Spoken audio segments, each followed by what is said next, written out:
When Russia sent the might of its thousands of tanks into Ukraine, it never expected that those tanks would fail. How could they? In February 2022, when Vladimir Putin's Ukraine invasion began, Ukraine didn't have anything close to the armor that Russia brought to the table. Over 3.5 years, and more than 11,000 destroyed tanks later, Russia's armor advantage has evaporated. But it's not just the destruction of Russian tanks that's become a Ukraine speciality. Capturing those tanks to use against Russia is another trick up the sleeve. Ukraine has unleashed Russia's worst nightmare, as it's often Russia's own tanks that are firing back at them. On September 8, Sensor published an interesting interview in which its correspondent, Violet Katoka, spoke to a member of the famous Da Vinci unit. That soldier, named Vladimir Lutzik, now serves as part of the 1st Assault Regiment of that unit. None of this seems remarkable in itself. However, it all becomes very interesting when realizing that there's one reason why this regiment exists at all. Ukraine kept on capturing Russia's tanks. The Da Vinci unit was never supposed to have a mechanized arm, Katoka writes. The very idea of it didn't seem like a possibility until a unit commanded by Dmytro Kotsubailo, who was known as Da Vinci and officially recognized as a hero of Ukraine, managed to capture a Russian tank in the spring of 2022. Da Vinci soldiers pulled that tank out and brought it with them, and it soon started focusing on more captures. Additional Russian tanks fell to Da Vinci's unit in the weeks that followed, including armor captured in Izium, Kupiansk, and Borova. Before long, the Da Vinci unit had the 1st Assault Regiment set up. This regiment is the first and only that fights against Russia using only captured Russian tanks. Da Vinci's early exploits allowed for the creation of a cycle, as 1945 reported back in December 2022. The first few tanks his unit captured gave him the makings of a regiment, along with inspiring other Ukrainian soldiers to attempt their own tank captures. By December 2022, Ukraine had enough of Russia's tanks that it could start using them to take even more armor. A video shared to 1945's YouTube channel showcased this cycle in action, as it showed a Russian MT-LB armored personnel carrier being towed by a captured Russian T-72B3 tank. These sorts of captures started happening all over Ukraine. The more tanks that Russia lost, the more armor Ukraine was able to snatch up using the very tanks and armored vehicles they were capturing. Russia's humiliation was compounded with each capture, and it soon got to the point where Ukraine had hundreds of Russian tanks serving as part of its military rather than Russia's.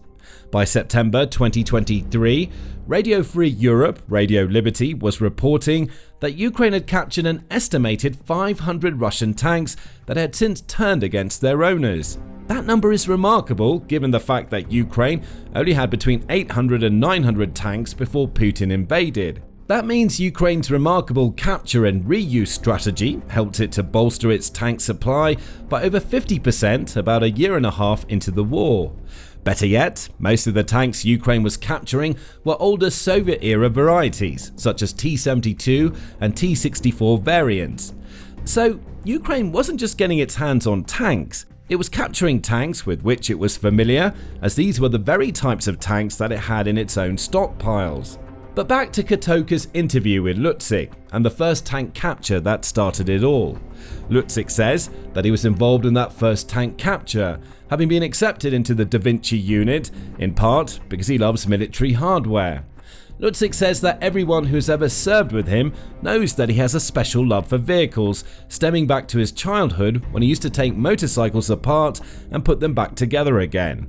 Later, he worked on an infantry fighting vehicle, which he describes as similar to a tank, only with a steering wheel instead of levers.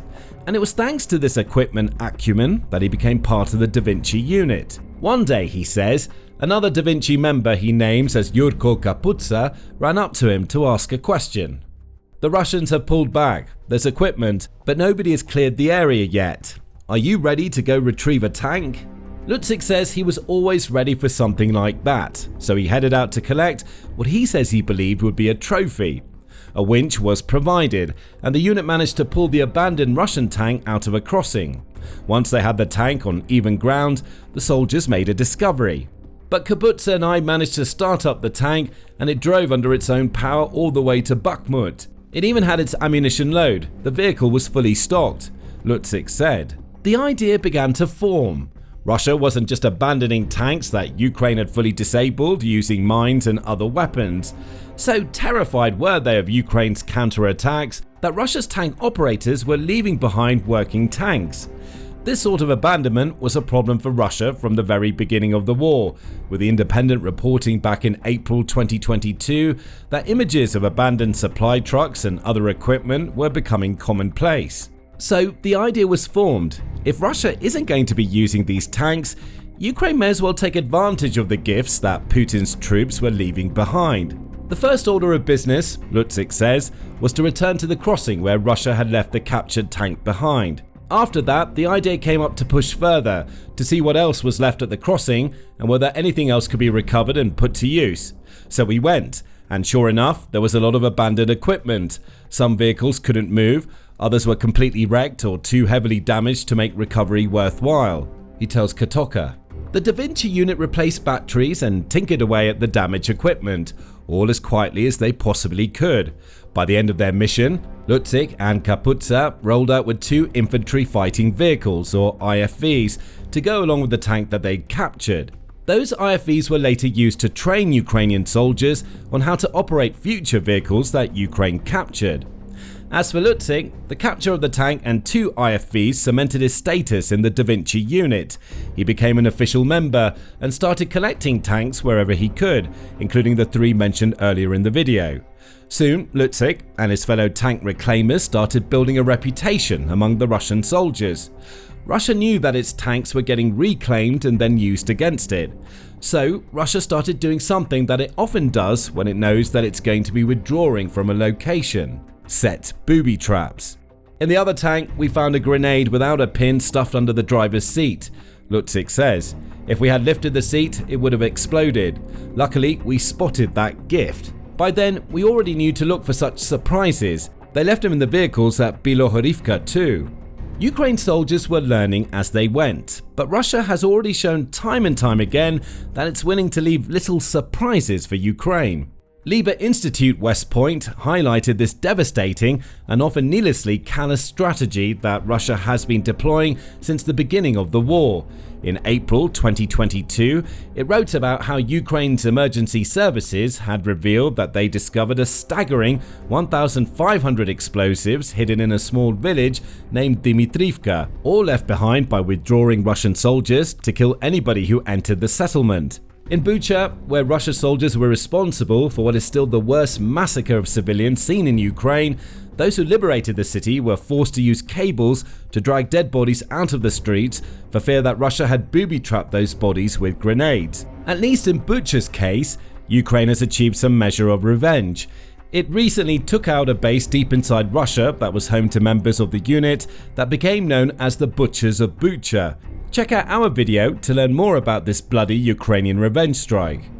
Since these early days of the Ukraine war, Russia has graduated to booby-trapping the bodies of its own dead soldiers, as Business Insider reported in September 2023. Russia has laced much of Ukraine with landmines, which are essentially booby traps, and has even taken to installing explosives in children's toys to kill anybody who happens to pick them up. So what Lutzik and his teammates find in captured Russian tanks isn't really surprising. This is Russia's modus operandi, but Ukraine's troops are too smart to fall for it, meaning these last-ditch efforts to prevent Russian tanks from falling into Ukraine's hands often fail or are mitigated. Returning to Lutzik's story, the Da Vinci unit was offered the chance to form a battalion within the 67th Brigade in the fall of 2022, and from there, a tank company grew out of the captured vehicles it had taken. Lutzik was tasked with preparing 2 tank crews, which involved training soldiers who'd never used tanks before on how to use the Russian armor he and his crew were capturing against Russia's soldiers. The battalion began recruiting from among mobilized soldiers. I took one of them as a gunner. Today, he's already a tank commander. I trained another, a mechanic from our own fighters, those who had long served with Da Vinci. The company as a whole was formed from those volunteers who had already been fighting alongside Vovka under Da Vinci. Russia might have expected Ukraine to try to capture the tanks that it had abandoned. However, the formation of volunteer tank units focused on using these captured tanks must have come out of left field. Russia likely thought that maybe one or two of its tanks would end up taking part in Ukrainian defensive operations. Instead, it ended up abandoning so many that entire regiments were being built. Frankly, the concept of Ukrainian volunteers morphing into elite soldiers shouldn't have come as a surprise. The Vinci unit is a perfect example of a collective of soldiers essentially forming their own unit to specialize in something that even Ukraine's military hadn't expected them to do. Other examples come from the famous Azov Brigade, which is now under a special purpose brigade within Ukraine's National Guard. Ukraine's Kraken Regiment is similarly a volunteer group that now operates under Ukraine's main Directorate of Intelligence. The Da Vinci's unit's makeshift tank regiment was created in much the same manner. A few people who knew Russia's tanks inside and out trained others to operate those tanks and other armor. In no time at all, Ukraine had a fighting force using only captured tanks and vehicles that it could use to battle back against the invading forces. It's a somewhat makeshift but also extremely innovative way of creating military units. Let soldiers show what they're best at and then allow them to form units based on those skills. The cycle of using Russian armor to capture more Russian armor continued. However, there's always been plenty of challenges, not least of which was Lutsik's desire to drive the tanks and be on the field, rather than merely serving as a commander for these tank units. In our battalion, tanks are the most powerful weapon, Lutsik tells Katoka, and I was immensely proud of what we'd achieved. But once you drive a tank out into the field, everything imaginable starts flying at it. The hardest part of our job is the standby before a rollout.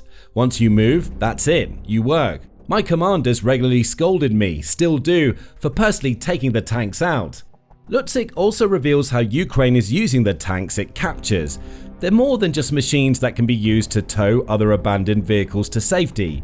Ukraine often uses the captured Russian tanks as makeshift artillery units, especially when they're captured with a full supply of ammunition. Radio Free Europe, Radio Liberty reported on this strategy in December 2022, noting that Ukraine's tank crews has started to use Russia's old T-64s to shell Russian positions. Those tanks are retrofitted to make them capable of firing the types of shells that Ukraine wants to fire before being hidden. Drones are deployed to locate Russian troops, providing the coordinates from which to fire. From there, Ukraine's captured tanks just needed to point and shoot. The versatility of this captured armor also means that the tanks can come out of hiding when needed. For instance, if Ukraine's infantry starts to advance, captured Russian tanks often join them to provide armor and heavy firepower that can shatter Russian fortifications. This is a combination of innovation and tradition, showing that Ukraine had mastered the tanks it was claiming from Russia well within a year of the Ukraine war starting. Lutsik says that he derives a particular kind of joy from using Russian weapons to hit Russian soldiers.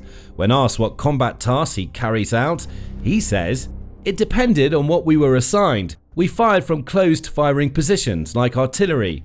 No one taught us that, we learned it ourselves. We also rolled out for direct fire when the infantry was in a tight spot. And we hit enemy infantry with the first round, using a Russian round at that, paying them back with their own." And that's the point. Beyond the utility of the captured Russian tanks, Ukraine is using them to add insult to injury.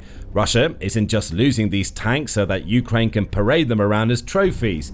The very munitions that were supposed to devastate Ukraine's defenses are being turned around on Russia's infantry and fortifications. It's humiliating. It's ingenious. And it's an absolute nightmare for Russian soldiers, who might for a split second think that the tanks driving up to their positions are arriving to support them before those tanks start firing. Almost lamenting the fact, Lutsik reveals that the war has changed. Though he asks his own armor group not to burn the Russian tanks that they encounter, he also recognizes that this is a big ask for Ukraine's regular infantry. As Ukraine has leaned more heavily into drone warfare, tanks that Ukraine might have once captured are being torched as they're approaching the Ukrainian lines. By 2024, capturing tanks was no longer as strong a strategy as it had been. In April, the Kyiv Independent revealed why, reporting that a NATO assessment had revealed that 65% of the tanks Russia was losing were being destroyed by drones. Of course, Russia has built plenty of drones of its own, meaning the Ukrainian soldiers using Russian tanks also have to be wary. As Lutzik says, the war has changed, and it's done so to the point where captured Russian tanks aren't as useful as they once were. Lutzik says his own crew has felt that drone danger. Once we were firing from a close position, and afterward, 12 FPVs came in on the tank. He tells Kotoka. They found it in a tree line, but the tank drove under its own power. It had been in a revetment camouflaged. There were no crew inside. The boys were sheltering in a nearby dugout. By then, the enemy had started using fiber optic guided drones. Somehow, both the tank and those operating it from a distance managed to survive. However, the incident was a reminder that the war has indeed changed. Another encounter with a Russian drone left Lutzik injured as he was forced to run from one of his vehicles to avoid an incoming strike. The drone struck the side of a pickup truck he'd been driving, unleashing shrapnel that struck Lutzik. I was shredded by shrapnel, but the bones were intact. The largest fragment, 5 centimeters, lodged near my shoulder, he says. Of course, Lutzik survived, but this incident goes to show that Russia is capable of using Ukraine's tactics, if not its weapons, against it. None of this is to say that Ukraine is no longer using Russian tanks. Since November 2024, Kotoka reports Lutzik and his Vinci tank regiment have been operating on the Pokrovsk front. They've become a vital part of that city's defense, especially during Russia's summer offensive, which saw it dedicate 110,000 troops to capturing Pokrovsk. Russia failed. But it won't stop its attempts to take the city, which is a vital logistical hub for Ukraine, but Russia has found that its own tanks are being used against it there too. Even now, over 3 years after his first tank capture, Lutzik has his eyes on taking more of Russia's armor. I wish we had the most modern Russian tank, the T-90. We had a chance to take one in Kupiansk, but we didn't have the means to pull it out, Lutzik concludes. The T-80 is my favorite because it's very quiet. It's a breakthrough tank, perfect for assault. It can be just 200 meters from you and you won't hear its engine. You only feel the ground shaking. As effective as the captured T-80s would be, taking a Russian T-90 would be the ultimate feather in Lutzik's cap. Putin himself has dubbed the T-90M the best tank in the world, Defense Blog reported in February 2024. Whether that claim is true or not, it would be the ultimate irony if Ukraine could capture this supposed best tank and then use it to show Russia how tank warfare is really done. Now, capturing Russian tanks is far from the only way that Ukraine has been using Russia's own equipment against it. The country's cyber army has flipped the script on Russia by using the Russians' own security cameras against them. Find out more, including how Ukraine used the intelligence it gathered from these cameras to hit Russia's soldiers hard, in our video. And if you like this video, remember to subscribe to the Military Show for more coverage of the innovative ways that Ukraine makes Russia pay for its invasion.